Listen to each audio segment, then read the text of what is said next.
So I'm happy to answer now your questions and ask Simonetta and Mirela your questions. And first of all, as I'm also a female person, having had a career in product, I'm really excited to ask Mirela one question after your fantastic talk. You said the more up you get, the more scary it gets and the more horrible. And it's not getting better, but you get used to it. And from my perspective, I can totally agree. It's about 50% luck and you feel successful and you really enjoy the power you have, but about 50% of the time it's pure panic. Yes. And is that correct? What can you tell us on this? Did you get used to the panic mode? Is that normal, the panic mode? I still have it for new things. So if it's something that happened before and I had some sort of track record of going through it, let's say you want to manage as an employee and the employee is not acting that nice and so on. So we've been through that. Or you want an employee that you want to keep and they want to leave and so on. And that, but if it's like a new use case, then I start having the panic again, unless I can map it to something else or I could figure out the straight way to it. So I think one of the biggest panic moments I've had was in around end of 2022 when one of our largest clients seemed to be heading towards bankruptcy. And we had also about half of the company staffed with them. So that was not fun because it was like, okay, this client is owing us a lot of money and we have a lot of people locked into engagements with them. And they just seem to be ghosting on the invoices while being very friendly and very polite and very happy with what we're doing. So it was something that I'm used to antagonistic situations, and this was to some degree antagonistic because they weren't paying their invoices, but they were also very happy and asking for more people from us. So that was a new situation that at some point I felt I'm not qualified to deal with it, and I just decided to pay lawyers. And then from that point onwards, only our lawyers talked to their lawyers, and it took about a year to recuperate the funds because we had to go via Germany, to Switzerland, so on. That's very, very boring and very long. But it was a pretty good decision because I felt whenever I was thinking about that, I was just emotionally attached to it. And it was very good bringing the lawyers because the lawyers forbade me to talk with the client.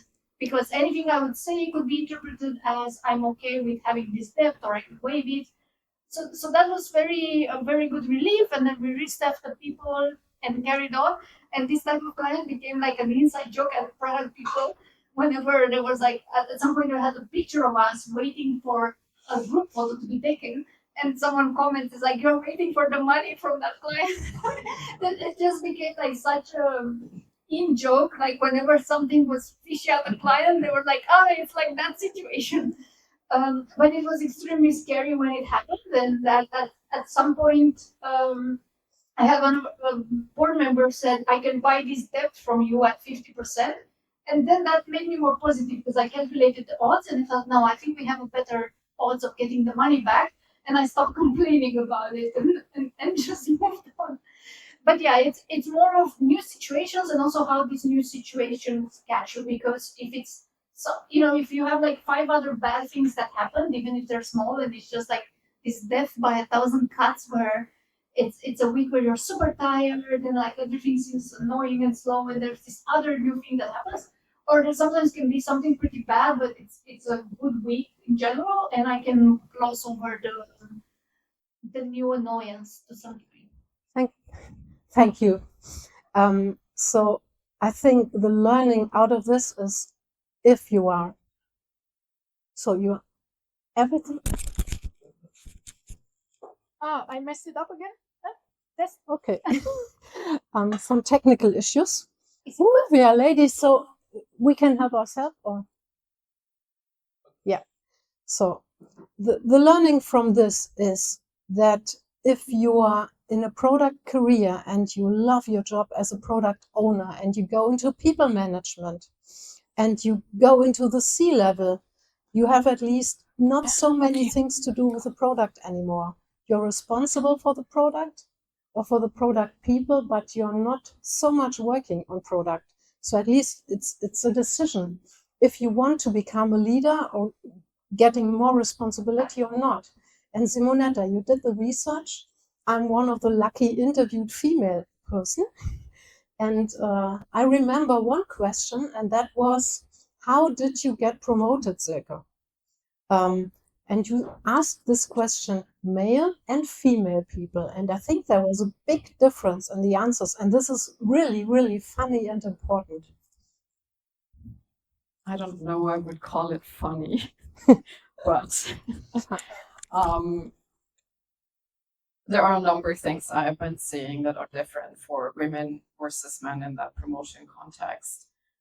It is way more likely that I'm interviewing a man and I'm asking, how did your promotion happen? And they say, oh, it just happened. And I'm like, did you ask for it or anything? And they're like, no. Someone just said, oh, we need this new, more senior role. You're having the job next week, new title, here you go. And then I speak to women and I ask them, how did you get promoted? And the story I keep hearing over and over and over again is, I wanted to get promoted. I spoke to my manager about it. They told me, oh, you're not ready. You need to do this, this, and that. And then woman goes and does this, this, and that. Goes back to their manager and says, look, I have done all the 3 things that you've told me I should be doing to get the promotion.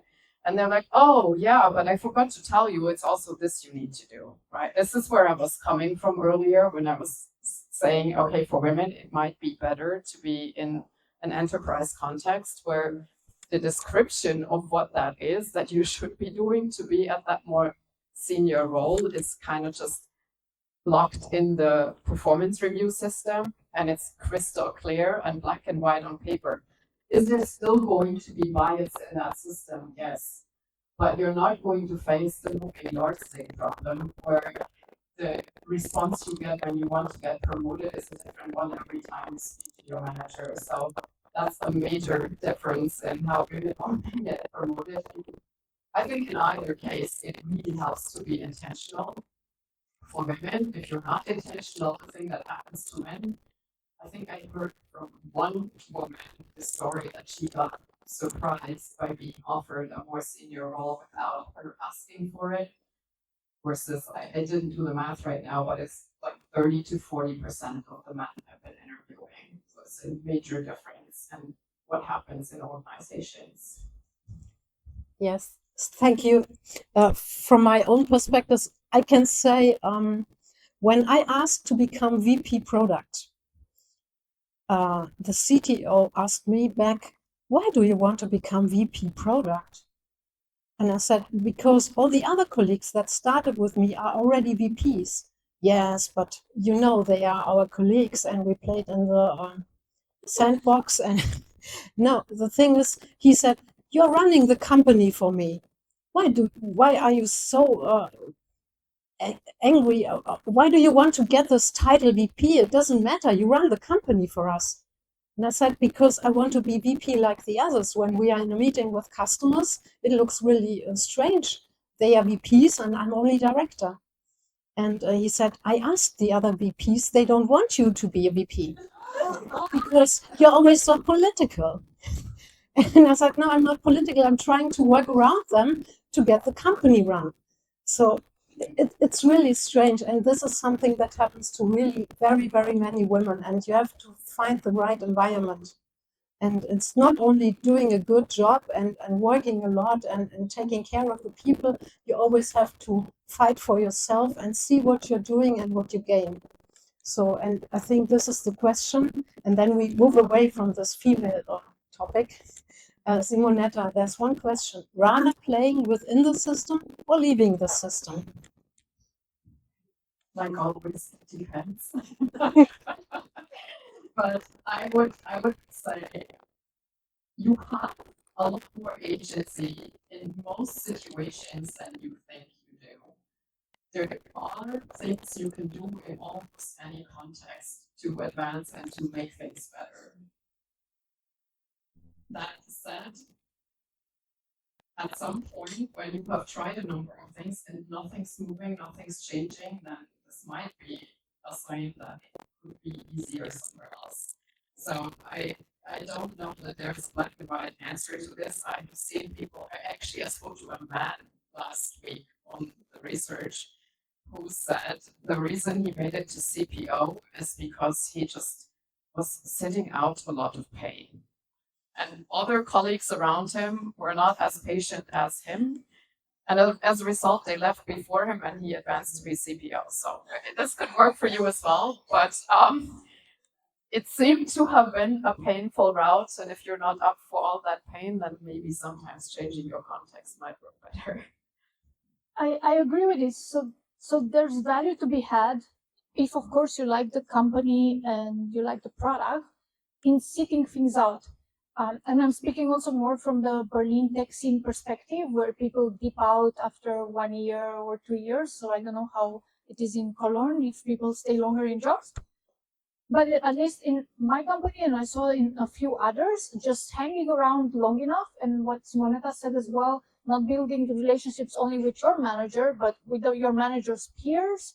If you have a chance, of course, you don't need to like seem weird that you're setting up one-on-ones, but maybe there's a work stream or there's like some reason, and then once in a while have also a skip level, so that in case your promotion case goes by a calibration committee or whatever that's called, they know about you. So I have a story from a European banking unicorn where one of our employees did a head of product role and had some promotion cases. And of all the promotion cases in that calibration meetings, the ones from her didn't pass through. And it matched all the official criteria. So this is not corporate, but it's around Series DE. And in the meeting, the people in charge of that promotion said, yes, but we've just added new criteria. Fortunately, so it wasn't a female candidate, but it was still what we learned afterwards, that we should have aligned with the other people in the calibration meeting about the promotion. So you can't just bring up the promotion as we thought naively in this meeting. It would have needed to be validated with design and other peers there for that specific PM. But it's still my advice to that PM, because we also do this quality of service calls at ProductPeople, and of course that PM was angry that they weren't promoted, and it showed up in the call. I said, yeah, but if you stick around, there will be some other people leaving, and at some point, you're going to be there long enough and make your case that you have the institutional knowledge and the product knowledge, and of course, banking is not like the easiest industry to be in, and you could get promoted by that. So, but of course, you must not really hate the company or the people, because then you'll have a burnout just because you're going to force yourself through it. But there's value in sticking around. And I know this is not the usual advice you get, but I've seen it in practice, it works. So kudos to you for bringing. Thank you. So we have the next question, and I don't know who of you is the best to answer. It's how do you drive a product-led approach in an organization where a structure is not yet fully defined, e.g. in a startup? I can give a very short. So if it's pre-product market fit, you shouldn't look at product-led growth. You should first figure out what you're doing and how you're going to make money and how you're going to grow. There was this Paul Graham advice: do things that don't scale until you figure out that you have something good, and then you can apply this. If it's post-product market fit, you need more. It's like, why do you want to do PLG? We all love our self-importance in product, but having been very stubborn about that, in running a B2B business, I did come to understand the value of classic sales. And when you see that working, it's really working, that it amazes you because it just leverages people to get things done. So maybe you want to add more to it. Oh, I see there's a new question. So. Cool. I think if you're in that small of a team, startup, 5 to 7 people, maybe 15, you can just do things a specific way. You don't have to ask so many people for permission. And if you come in with good expertise and you start doing things a specific way, that just sets the norms in that organization from the get-go. So you have an actually much easier opportunity to influence in that small of a team than you would have in a scale-up or enterprise. I have a bit of an issue with the term product-led because it suggests that somehow product is better than other disciplines. And when I think of product as a trade, now looking back at how people like Marty Kagan define a product team, right? He is very clear that he's also always speaking about a product trio, a designer, an engineer, and a product person together creating something. So even when you come from that mindset and you use only product-led as a word versus sales-led or tech-led or whatever, it kind of puts a hierarchy in people's minds of one discipline being better than another, and it creates a lot of friction and tension where there shouldn't be any. So I think it's sometimes not helpful to try and promote good ways of working in product with the term product led.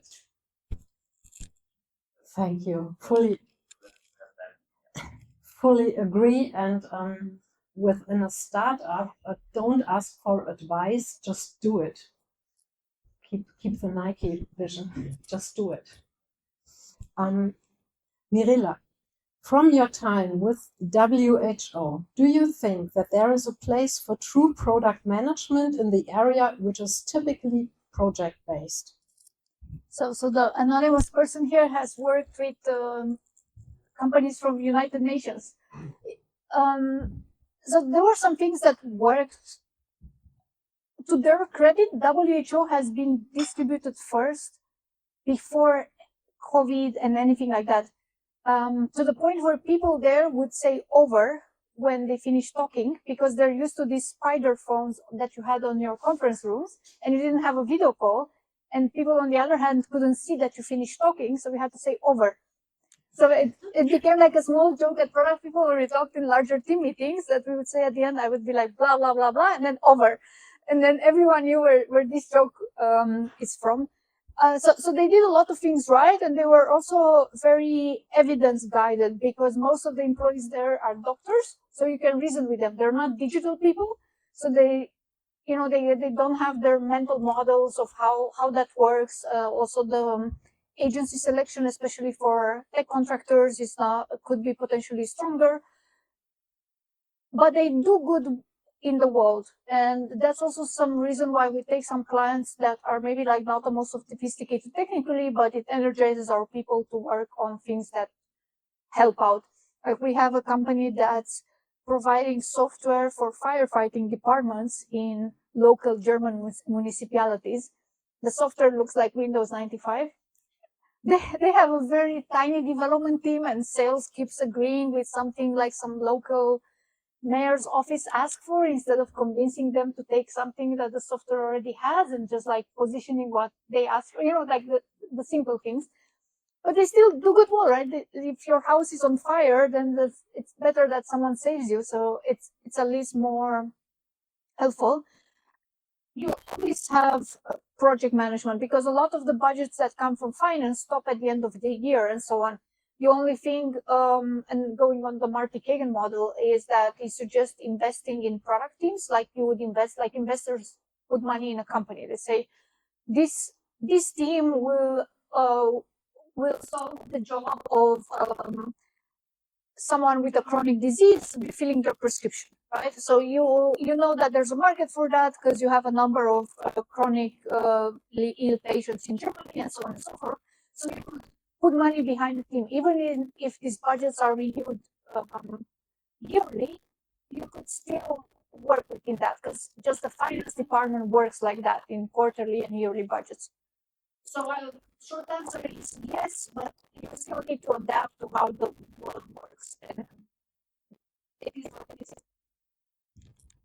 Thank you.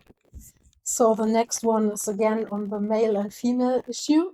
How to build rapport as a woman in a male-dominated group to be taken as a senior leader, especially at higher levels. Maybe that's me answering. This is not easy to answer because I worked for about 20 years without even recognizing I'm female. It's not like I don't care about being male or female, but I just did my job. And I'm a computer scientist, so I studied with about 90% of male colleagues. And I worked my whole life with developers, and I was a developer for myself. So it was just like, I'm a person coding, I'm a person in product management, I'm a person as a project manager.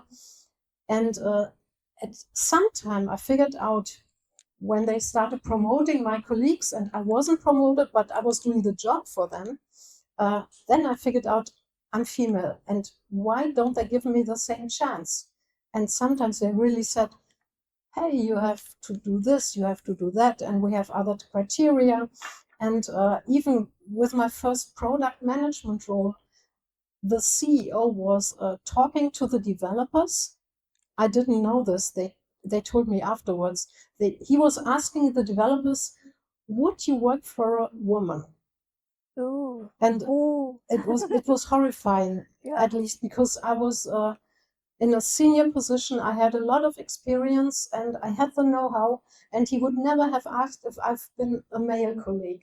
And the developer said, why should we have a problem working for a woman? Which woman? Ah, it's Silke. Okay, yeah, but she is qualified. Why is that a problem? At least I think the CEO had the problem with female. And this was my whole life. When I got promoted as a CPO in the board in my last position, because I was hired from outside, that was a complete strange, funny situation for me, because I was the expert. And everybody was asking me first, what do you think? What is your experience on this? And they were really polite with me.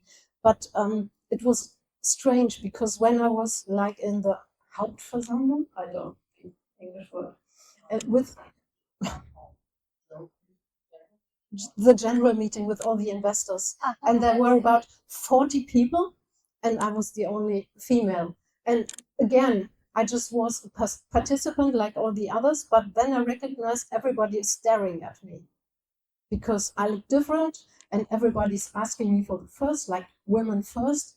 And honestly, I wanted to listen to the others, what are they saying, and then answer. But I always have to answer first, because being polite is ask the woman first. And so the situation is really strange, and I would be so happy if there would be more of us, like about 30%, then it's normal. Then it's normal to be a female person. And yes, maybe this is not the correct answer to this question, but it gives you some impression of how it is being in a Zoom of men and being like an alien in this IT world. To add to that, I can so relate to so many things you have said. For 20 years, I've been the minority in a tech role, being female in product, being a VP. In so many cases, I've been not the normal person in the room, right? How do you build rapport with the men around you anyway? First of all, I think none of them want to be mean to you intentionally. Rarely, you find the occasional asshole. There's nothing you can do about that. But most men around you are not trying to intentionally be mean. Sometimes it helps to just put it in the room. It's hard to be the only woman here. That can be a first step. Sometimes it helps to speak to them about what they would want for their daughters. It's funny, right? But this is really, I had a director of business development reporting into me, who was from Latin America, somewhat chauvinistic type. But he had two daughters who were 20 years old, who just graduated college, and he wanted them to have a nice career. So having him think about what an equal playing ground might look like for his daughters was this moment that kind of stopped him in his tracks, where he started to get curious and he started to ask about how he could be a better ally. It's having conversations. I remember this one colleague who didn't believe me that things were different for women versus men around him. And then he went talking to other women around me to gather stories. And then he came back half a day later and he's like, I'm shocked, Simonetta. I had no idea that you all go through this. So it's hard to do, but these are like small things you can do. Speak about that it's different. I mean, us speaking here tonight, that it's not the same, hopefully, for all of you men in the audience. It's a moment that pauses you in your tracks where you get curious to see how you can be better colleagues with your female peers. If you are in this position that you promote people, you can think about how this can be a fair game in your team. There's so many things every one of us can do. It's not a lost cause. Thank you. I really appreciate your comments, and you do it much better, put it together in a practical way. But so we have another question. How do I find a company that has a good understanding of the importance of product management, which makes it an interesting employer? Wow, this is something for Mirela. Yeah, I wanted to grab the mic. So good. Who's in the room with this question? Just to get a sense. Look at the business model of the company, because in some cases, product may not just be the most interesting thing. If, let's say, the company wins business via governmental tenders or a very heavy B2B sales process, then sales is going to be the most interesting thing in the company. So it's more likely that product would be important if it can accelerate some part of the adoption or growth and so on and so forth. I also don't know what this means to you, but look for these signs, right? If you're looking at a food delivery company, then more operational product management is important there, right? How do you deliver stuff super fast? How do you minimize fraud because there's no time to check the orders?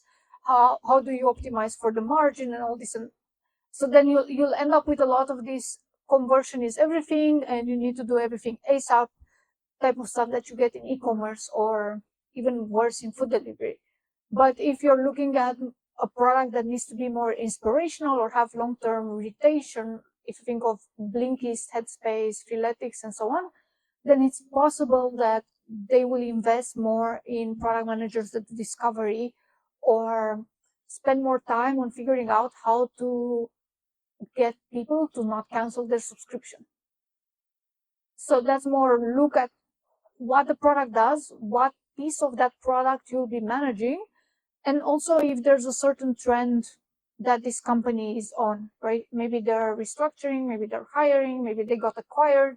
If they got acquired, it's going to be pretty tough because the resulting culture is going to be just a mix of what is there now, or it's going to be garbled up by one of the stronger companies that bought it. So I hope this helps. If you're in one of have a follow-up, otherwise I'm happy to pass on your login. Is it you? Yeah. No, okay. But it's good that you personally. I can just enhance the answer. When I quit my job last year and decided not to work anymore for assholes or with assholes, not for assholes, they were really good people, but at least if you have one asshole in just direct to you, then you have to decide. And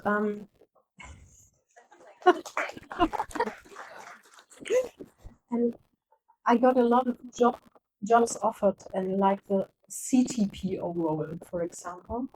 And those were companies sometimes quite old, 30 years old, software companies, 30, 40 years old.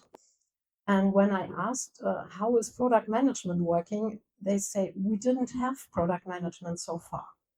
We need this new role. And I said, how did the product become successful? Well, the salespeople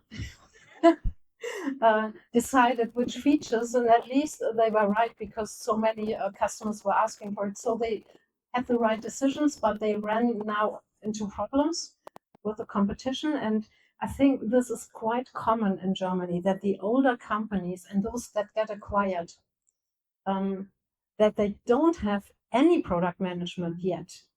And if you are looking for a job like this, they are looking for their one product manager. You should be part of the management team and make everybody else understand that this role is really important and that you need the backup of the CEO. And if you're just in product management working with the old developers who always did what they want and what the salespeople say and the salespeople decide, or at least the customers, because the program is really, really buggy, then don't apply for this job. To add to this, look whether there is a CPO in the organization. Because then you have at least one person in senior management who hopefully understands what product is. And it makes it a little bit easier. And I would ask questions. An interview goes both ways, right? Like you are being asked questions as a candidate, but you also can ask the company questions. So ask about their product culture and what's changing and what's frustrating for the person who's hiring you today. They will know. And even if the response is an awkward silence, you have your answer. Thank you. So I think we're going to have one or two more questions, and maybe then we move over to the general chat with a beer, with a Kölsch. And so the second last question is how to pitch yourself to take up a new role within the organization when your expertise is needed more in the current role. This is like, yes, we're waiting for somebody else and then you get promoted. I had this several times. So it didn't work for me. But it has worked for people that I have interviewed, and the way it has worked for them is as follows. You watch what the company is doing. There is some new strategy, some new thing that's happening, or something you recognize in the market that's changing. You think, you make a proposal of how this could be done differently or how the product org could be structured differently. You walk with that proposal all the way up to the CEO, you make a good case, and you say, by the way, I'm interested in that role. And that has worked for a number of women and men.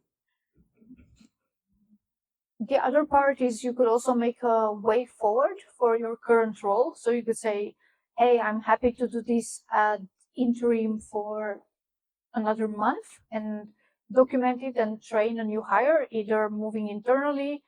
I'm assuming this is a product role, right? There are not to miss a chance to pitch, but there are companies like ours doing interim, and we would rather come in as interim on mid-level PM or senior PM rather than come in as heads of or leads, because those are more political roles and harder to do. But if you want to promote out of this role and there's a gap, then we could take the lower level role and you could move up the food chain. So that could be one of the things. Also, we've had cases where people were leaving the companies and they wanted to exit sooner and they proposed us to their line manager. But don't let that stop you. You can say, well, I'm happy to do a handover. I'm happy to document my role. Maybe there's someone that's available now or someone who wants to transition into it. So don't let that be necessarily an excuse. But if it hinders you for a while, then just accept a certain time frame in which the transition should happen. Okay, just my 5 cents for this. Always when I wanted to have a change in teams and positions, and I was the leader, and people just came to me and said, I want to have this new role. I sat together with them like a mentor, and we tried to play chess and rearrange everything. So we were thinking about and brainstorming who could do the other job and how could we rearrange this, and then we get this done. So my advice is for the person who said the question, just look for a mentor in leadership and ask him or her to help you restructure things. Because sometimes you find people, maybe the roles change. It's not like the same position before. It's just switching jobs with other people and trying to figure out a new setup for the team. And you can then move on to the next level. But you have to find a supporter in the company. And don't make it about yourself and your career. Make it about a company goal. Make a case that this move of you in this new thing is going to hit strategy A, B, or C that the company really, really wants to say. If you're unlucky like me and you were already working on the number one strategic thing in the company and the CEO wanted me to stay in that role, you might be out of luck, but I just could not figure out a way to pitch myself the role that I wanted and that to be more important for the company. And then it was a no. Thank you, Simonetta. So the last question. This is a good one to end it. What is the job market for senior product people in Germany currently? I think this is for Mirela, the best one. Sonia, is this you? Yeah. Because I know Sonia asked me earlier. I think it's better than for junior people and for first layer of management, so product leads, heads of or directors of product, because I noticed that companies either stopped hiring juniors and they try to mash more positions into one and have a senior person, or sometimes flatten the hierarchy and have fewer people leadership roles and then try to have more seniors, which they hope will need less guidance. It's a bit tough, but I think that's not only for product management, it's design is suffering, development, and so on. There's hope that things would get better from the last quarter of the year or 2025. But it also depends on segments. There's areas like pharma that's doing very well, health tech, and so on. Logistics, especially maritime logistics, is just picking up, and anything that has generative AI in it, you probably saw that there are lots of roles. But of course, if you look at the ones where inflation hit the hardest, like general fashion e-commerce or mobility services from scooters to taxis and so on, those are pretty badly affected. Also, because if you look at the supermarket, the price of pasta went from, I don't know, 40 cents to almost €1. So it's like a lot from the people earning minimum wage. All the food prices sort of doubled in the last years. So inflation really hit hard, and at the same time you have higher interest rates, so it's more expensive to borrow money of any kind, or which then affected a lot of growth stage companies. So especially startups are a little bit more risky, and I would take Simonetta's advice of looking towards corporate, because a lot of the corporates who have an established business model, despite them being slow, they are a bit more stable. And indeed, in this part, I think at some point, if you get big enough as a company, you can't really hide away from problems. So you'll have like a whistleblower program and a few of these things. And at the same time, you need to make promotions transparent, and it will be pretty hard if at some point you're like, yeah, but we don't want to promote you because you're you. Or, and so that is something to look forward to, like look at companies that have a sturdy business model and potentially in a sector that is growing, because if that is growing, your company may be growing, so you could get a promotion just by being in the right place at the right time. Thank you. Anybody else who wants to say something? Honestly, I'm not in the job market right now. I can say it is unfortunately true that I've never seen that many senior product people, and I'm reading this not just as I'm a senior product manager, but maybe I was a head of product for a VP of product before, or even CPO before. I personally know quite a few of those people with amazing resumes and nothing wrong with them on a personal level who are out of a job right now. So the market is tough right now. So if you are in a place that is bearable, it might be a good idea to sit this out for another year or so to see how things are moving. But there are positions opening up. And things like here, this network of people is gold.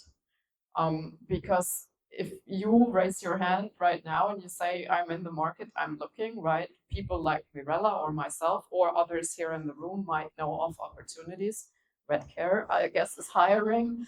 ProductPeople is hiring. So it's not that there are no jobs, but there are more applicants in the market, and it's maybe not as easy as 2 or 3 years ago to just say, hey, I'm looking, and then 2 weeks later you have a new job lined up.